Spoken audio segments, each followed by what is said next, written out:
제 같은 경우에는 어떻게 투자하냐면 3분기 실적 나왔을 때 또 다시 4분기 실적에 대한 체크를 해요. 또 4분기 실적이 좋냐 안 좋냐. 그럼 4분기 실적이 잘 나온다는 가정하에서 투자를 해야 되는 거죠. 차트 상에서는 여기를 오히려 6만 원 정도를 뚫으면 사는 게 좋고,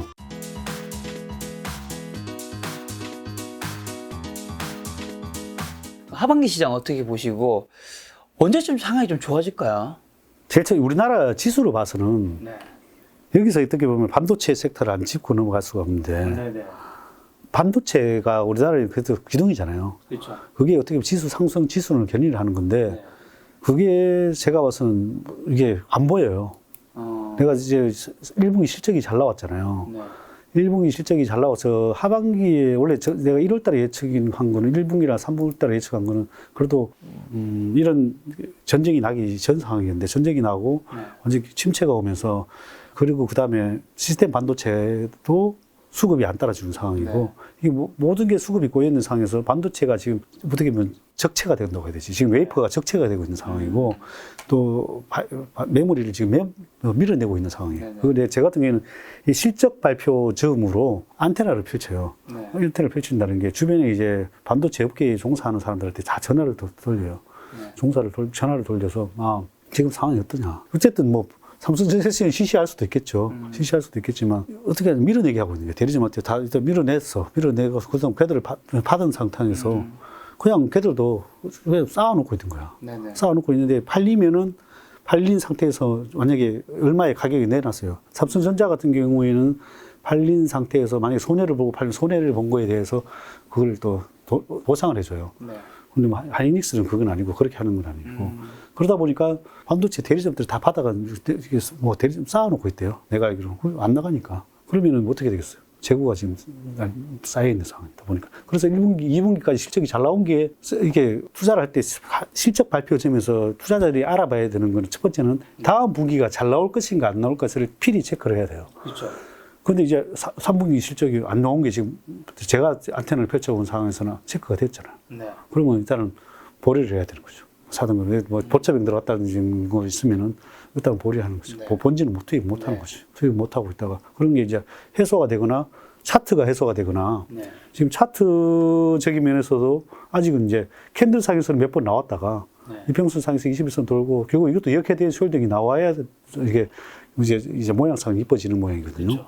나와서 이제 뚫어져야 나오는 상황인데, 아직은 이렇다 할 이제 완성된 지표가 없어요. 캔들상에서는 좀 나왔는데, 지금은 이제 이렇게 될 숄딩을 만들어야 될 상황이고, 그 다음에 3분기 실적에 대한 그게 없다. 네. 그러면 어떻게 되냐. 제 같은 경우에는 어떻게 투자하냐면 3분기 실적 나왔을 때 또 다시 4분기 실적에 대한 체크를 해요. 그러면 4분기 실적이 좋냐 안 좋냐. 그럼 4분기 실적이 잘 나온다는 가정하에서 투자를 해야 되는 거죠. 근데 보통 주식시장은 6개월 선행을 하니까, 네. 근데 이제 6개월 후에 좋냐, 선행을 하니까 좋냐, 그거는 아직까지는 미지수인 거죠. 그게 이제 투자하기에는 제일 어려운 상황이다. 네. 그러면 이제 지금 현재의 지수가 과연 이제 6개월 후에 네. 삼성전자의 반도체가 잘 돌아갈 수 있느냐. 네. 이게 이제 가장 숙제긴 해요. 지금 삼성전자 그럼 보유자분들은 어떻게 될까요? 그리고 없는 분들은 지금 사면 안 되는 것 같긴 하네요. 뭔가 뉘앙스를 들어보니.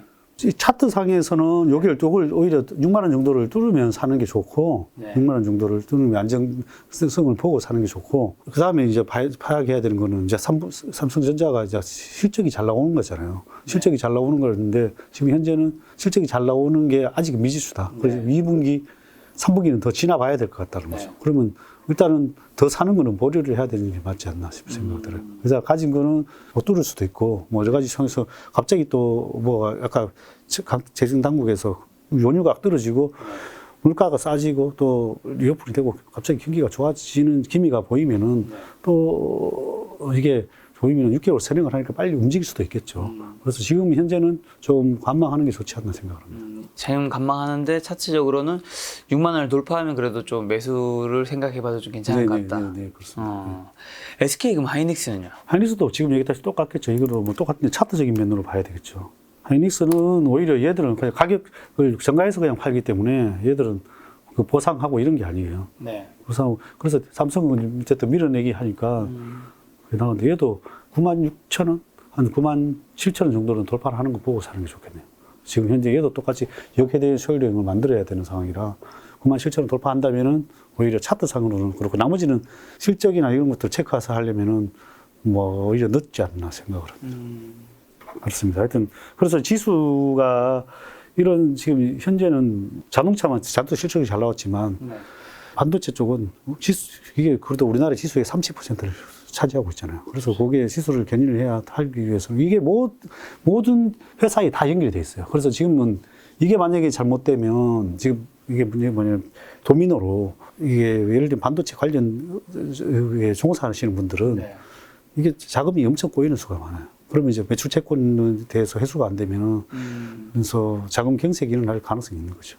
그래서 그 부분이 지금은 이제 재정 당국에서 빨리 뭘 각 나라에서 풀어줘야 그렇지 않으면 이게 만약에 도미노로 가면 더 위험해질 수도 있다는 거죠. 말씀하신 보면 현대차, 기아, 자동차 섹터는요? 이것도 뭐 어떻게 차트로 봐야 되는데 그래도 걔들은 차트적인 면에서 현대차, 기아차보다는 만도 오히려 뭐 모비스 이런 게 더 좋아 보이더라고요. 얘는 뭐 진짜 차트적인서 얘는 뭐 그래도 횡보 추세잖아요. 그래서 얘는 뭐 나쁘지 않다. 근데 현대차 그다음에 기아도 2% 이게 계속 횡보하고 있고 만도도 그렇고 만도는 지금 최근에 많이 올랐죠. 이렇게 만도도 그렇고. 근데 모비스 자동차 섹터는 그나마 지금은 아직 추세가 살아 있어요. 추세가 살아 있고 그래서 자동차 섹터는 그나마 지금 뭐 좀 나쁘지 않게 보입니다. 지금 현재 차트상으로 봐서는. 나쁘지 않게 보이신다. 2차 전지 섹터는요? LG 에너지솔루션, LG화학, 삼성 SDI, SK이노베이션. 2차 전지 섹터는 어쨌든 이게 자동차도 마찬가지지만 결국은 뭐 전기차로 뭐 전 세계가 가겠죠. 가는데 그래서 만드는 업체가 없으니까 그래서 실적이 나오냐 안 나오냐가 중요한데 어쨌든 지금 원유가 하락하고 지금 기름값 올라가고 네. 뭐 이러다 보니까 지금 특히 경유도 뭐 엄청나게 올라버리고 그렇게 전기차에 대한 수요는 조금 더 늘어날 것 같아요. 네. 늘어날 것 같은데 뭐 좋긴 좋은데 차트가 좋은 것도 있고 나쁜 것도 있고 그렇더라고요. 그래서 저는 이제 개인적으로는 원래 이 보면은 이 하락장에서 버티고 있는 회사가 주도주가 될 가능성은 많아요. 앞으로 버티고. 근데 지금 현재는 버티고 있더라고요. 배터리라는 게 사실 뭐 이게 만드는 업체들이 많잖아요. 네네. 너무 많다 보니까 이게 원래 독과점적이거나 뭐 너무 이렇게 그런 걸 좋아하는데 이제 너무 하락했고 지금 현재에서는 이제 전기차로 가는 게 대세다 보니까 결국은 이제는 실적으로 봐야 되겠죠. 실적이 나오는 걸 봐야 되는데 이제는 충분히 하락을 막 했고 이제 수주가 많이 들어오고 실적으로 나오는 장세가 나와야 이제 올라설 수 있는데 일단 차트로 봐서는 이 회사는 저는 개인적으로는 배터리 섹터 좋아하지는 않아요. 좋아하지는 않는데 일단은 얘는 다른 거에 비하면 최근에 많이 이제 올라왔죠. 근데 주봉상도 그렇고 바닥을 이제 최대한 다지고 있는 과정 중에 있는 것 같고 월봉상도 그렇고 과정 중에 있는데 어쨌든 단기 하락 추세에서는 벗어나려고는 하고 있는데 결국은 얘가 벗어나려면은 45만 원을 벗어나야 뭐 한번 추세를 전환했다고 볼 수 있는 거고 그리고 삼성 SDI 같은 경우도 마찬가지인데 얘도 아직 하락 추세에서는 못 벗어났어요. 얘는 대형주들은 이렇게 배터리 쪽의 대형주들은 오히려 아직도 하락 추세에서 상위에 있어요. 이렇게 보면 아직 하락 추세에서 상위에 있고 월봉도 마찬가지고 월봉도 이렇게 사실은 깨졌고 깨지는 상황이라 차트상으로는 지금 일봉상으로는도 얘들은 아직 정배를 못 만들었네요. 오히려 LG 에너지는 좋고 그래서 월봉상도 계속 아직 하락 추세에서는 저는 보여요. 그래서 얘 같은 경우는 이렇게 저는 이 배터리 대형주 섹터는 그렇게 뭐 개인적으로는 좋게 보고 있지 않습니다. 좋게 보고 있지 않는 이유 중에 하나는 경쟁자들이 너무 많다. 저는 그렇게 보고 있습니다. 그 업체들이 어디로 쓸지 모른다. SK 이노베이션도 마찬가지겠죠? SK는 더 안 좋던데요. 월봉상, 주봉, 일봉상도 다 더 안 좋던데 더 안 좋습니다. 지금 차트상으로 더 안 좋네. 일봉, 주봉, 뭐 월봉도 하락 추세상인데 얘는 그나마 그래도 저항 라인에 좀 걸쳐졌네. 너무 많이 하락해서 월봉상으로 보면 맞아 저항이라기보다는 지지 라인 그게 있었고 그래서 이렇게 오히려 얘들은 지금 버티고 있는 게 오히려 소재 부품단들이 좀 많이 잘 버티고는 있더라고요. 그렇죠. 그래서 걔들은 버티고는 있던데 하나씩 깨진 것들이 나오고 있는 것 같더라고. 버티고 있다가. 그래서 에코프로비움이요. 그러니까 이 깨지고 있는 에코프로비움이 아직 버티고는 있는데 그래서 뭐 꼴에 나오고 아직은 버티고는 있는데 예를 들어 이제 만약에 가면은 주도주는 될 수 있는데 아직은 버티고는 있는데 저는 개인적으로 만약에 이렇다면 대 같으면 이거 팔아서 이제 뭐 더 좋은 섹터로 갈아탈 것 같은데 어쨌든 이 반반이에요. 이런 이제 버티고 있으면 주도주가 될 가능성은 아직 남아있다는 거예요. 남아있는 거고. 아직 근데 깨진 종목들이 몇 개 나오더라고. 이런 것도 이제 슬슬 깨지려고 그러고 있고. 아직은 주봉상으로 괜찮네. 월봉상으로. 너무 많이 올라서. 일단 저는 이제 원래 너무 많이 오른 걸 별로 안 좋아하다 보니까 이런 게 이제 한번 밀리면 이제 위험하니까 아직은 얘네들 버티고 있고 LNF. 그 다음에 첨보가 좀 깨진 것 같기도 하는데. 첨보는 이제 월봉상에서 깨졌네. 얘는 벌써 저번 달에 깨졌고, 얘는 추세가 계속 하락 추세로 바뀌고 있고, 얘도 계속 하락 추세성이 있고. 그렇게 이게 이 중에서도 깨진 것들이 나오는 거 봐서는 살아있는 거는 살아있고, 그다음에 솔브레인, 얘도 일봉상은 안 좋고, 주봉상도 별로. 얘는 거의 뭐 바닥이네, 오히려. 바닥이고, 그렇습니다. 아까 에코프로 비행은 했죠? 네. 에코프로 한번 볼까요? 에코프로. 얘도 지금 거의, 얘도 위험하네. 주봉상도 그렇고. 거의 뭐 저점이 깨질 모양이네. 계속 하락 추세상인데, 그래서 살아있는 거는, 아까 LNF 하나 살아있는 것 같고, 그래서 이것들도 추세상에서는 깨진 것들이 점점 나오고 있네요. 그렇습니다. 그래서 내가 봐서는 배터리 2차전지 섹터는 오히려 제 개인적인 생각은 원래 나는 이게 섹터가 한번 크게 해먹은 주식은 절대로 안 보는 편이라 오히려 새로 커오르는 섹터 아니면 이제 앞으로 없던 데 있는 게 생기는 거, 없는 데 있는 게 생기는 거, 아니면은 망했다가 이제 살아나는 거, 뭐 그런 것들 좋아합니다. 지금 말씀하신 앞으로 없는 데 생기는 거, 망했다가 살아나는 거, 아니면 뭐 유망한 쪽, 그건 어디 쪽일까요, 그러면?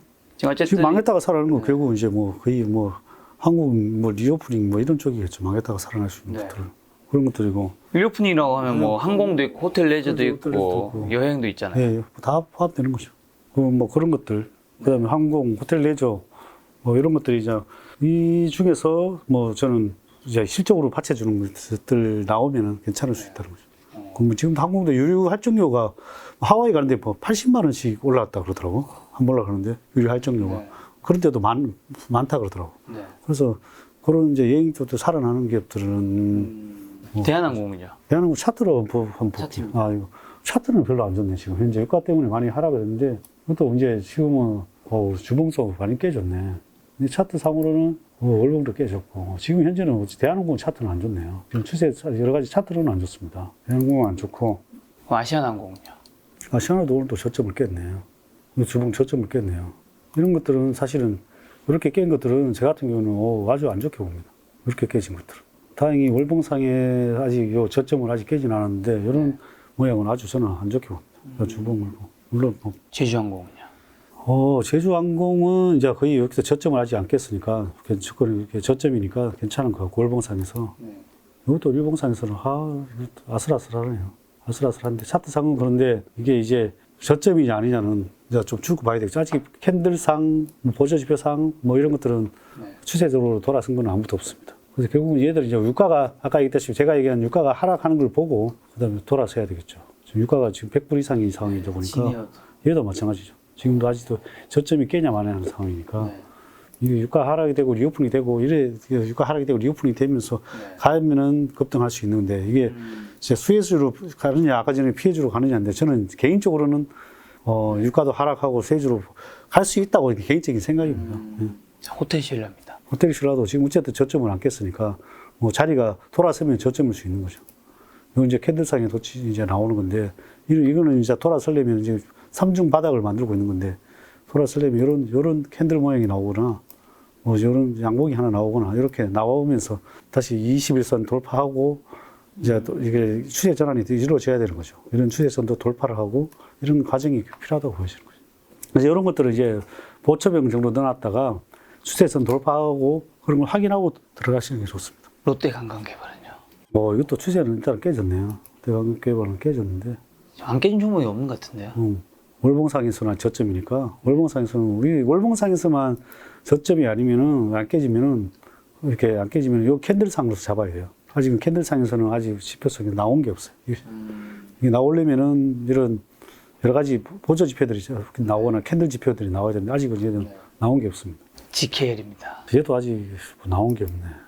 여기는 이제 나오려다가 보조 지표 나오려다가 아직은 이제 만드는 과정 중에 있다고 보시면 됩니다. 여기는 그래도 아직은 버티고 있고 추세상이 저점을 아직 안 깨고 있는 상황이니까 안 깨고 있고 자꾸 이제 어떻게든 추세를 반전을 해보려고 하는 요 도지역이 나오면 이건 아직 어디를 하락할지 상승할지 모르겠다는 구간이에요. 여기서 양봉이 하나 나오면은 이제 좀 다시 추세를 볼 수 있습니다. 그래서 아직은 전부 다 지금 뭘 배팅을 하기는 애매한 자리입니다. 강원랜드는요? 똑같대요. 얘는 아직 더 없네, 얘는 더 하락 추세네. 이거는 아직 월봉상이 저점 자리니까 네. 그냥 보초병 정도 들어가 보는 공간, 이제 추세 확인하고 들어가야 되니까 아직은 지켜봐야 되는 구간입니다. 그래서 이거는 이제 생각의 차이인 거죠. 역발상으로 들어가느냐, 본진은 투입을 하려면 못하고 조금씩. 하나 투어입니다. 차트 일봉상은 아직도 하락 추세 구간이고요. 네. 주봉상도 2m 지지 라인이 아직 없고 이제 월봉상에서 이제 저점 찾아가는 구간이에요. 그래서 얘는 이런 상황인데 이거는 이제 결국은 아까 코로나 때문이겠죠. 코로나나 그런 것들이 이제 풀리고 리오픈이 되고 여행 다니고 이런 것들을 이제 눈으로 지켜보고 실적이 나오는 시점에서는 들어가면 모두 투어입니다. 똑같습니다. 이것도 하나 투어랑 똑같은데 저점상에 이게 저점이냐 아니냐는 과거 이제 지나봐야 되는데 아직은 추세성 상에서 하락 추세성 구간이니까 지금 들어가 진입할 수는 없는 구간입니다. 사지는 못하는 구간인데. 네. 근데 방금 전에 이제 앞으로 좀 잘 될 수 있는 것 중에 말씀해 주신 게 리오프닝 쪽 말씀해 주셨는데 네네. 지금 또 항공과 호텔 레저 여행 리오프닝 대표적인 섹터를 봤는데 지금 또 들어가기에는 좀 아닌 것 같다. 차트상으로는 아닙니다. 차트상으로는 아니에요. 차트상으로는 전혀 아닌데 이제 진입할 타이밍을 찾아서 네. 일단 추세상에 차트상에서 매수 지표가 나오거나 그런 거는 이제 우리 여기 분리 사이트가 있으니까 매수 사인이 나오거나 차트상에서 매수 사인이 나오거나 매매 일치상에서 매수 사인이 나오거나 이런 거 보고 매수 사인이 나오거나 그걸 보고 들어가거나 아니면은 지금 현재에는 차트상에서는 진입할 수 없는 거거든요. 그래서 그럴 때는 이제 가물어라기보다는 이런 보조 지표나 여러 가지 지표를 보고 이제 코로나도 좀 완화가 되고 매출 이렇게 나오고 그럼 이제 지표가 좀 좋아질 때가 있어요. 네. 그런 것들을 확인하고 들어가는 게 나아요. 어떤 지표들이 좋아진 거 확인해야 될까요? 첫 번째 이제 확인해야 되는 거는 이제 캔들상의 지표, 네. 캔들상의 지표. 그다음에 두 번째는 이제 이평선상의 지표, 네. 세 번째는 추세선상의 지표인데 네. 이게 추세선상의 지표인데 이게 추세선상의 지표는 다 계속 하락 추세예요. 이게 하락 추세. 중기 하락 추세, 네. 단기도 하락 추세, 네. 이거 하락 추세. 그다음에 이런 것들이 하나씩 다 돌파를 해야 됩니다. 이평선상에서도 모두 하나도 돌파한 게 없죠. 네. 그렇게 이제 그다음에 첫 번째가 일어나야 되는 게 캔들상의 이제 지표인데 캔들상에 이런 장악형이 뜨고 양봉이 뜨고 그다음에 이제 이평선이 뜨고 이런 것들이 나와야 되는데 이런 것들이 지금 하나도 안 나오고 있어. 그래서 이런 것들이 이제 나오려면 이제 여기서 이 캔들이 결국은 이걸 다 장악하는 것들이 나와야 되는 거예요. 여기 나와요. 그걸 보고 들어가거나 네. 그다음에 거래량이 증가하거나 네. 지금은 이제 모든 게 이제 아주 다 안 좋습니다. 그래서 일단은 저는 이제 이 회사에 대해서 내가 확신이 있거나 아니면 매출액 성장, 이익 성장이 지금은 이런 거는 그냥 어떻게 보면 앞으로 좋아질 것이라는 감으로 하는 건데 그 감으로 하기에는 차트가 돌아서야 되는 거죠. 그래서 지금은 현재는 감으로 하기에는 아무것도 할 수 없는 상황입니다.